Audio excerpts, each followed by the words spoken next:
दोस्तों, एक दफ़ा फिर आपको एक हैरान कर देने वाले जादू के बारे में बताते हैं, जिसको देखकर आपको यकीन करने में मुश्किल होगी कि यह महज नज़र का धोखा है।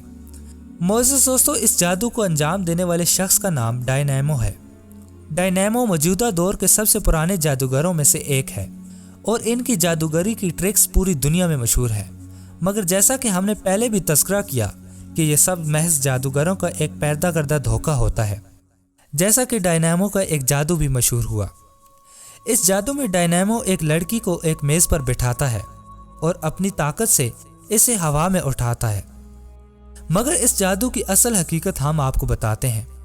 इस जादू का राज दरअसल इस मेज में पोशीदा है। ये एक खास किस्म का मेज है जिसे खास किस्म की महारत के बाद तैयार किया गया है। इस मेज के दरमियान एक छोटी सी सीट होती है जो एक मैकेनिज्म के तहत ऊपर उठती है और ये सीट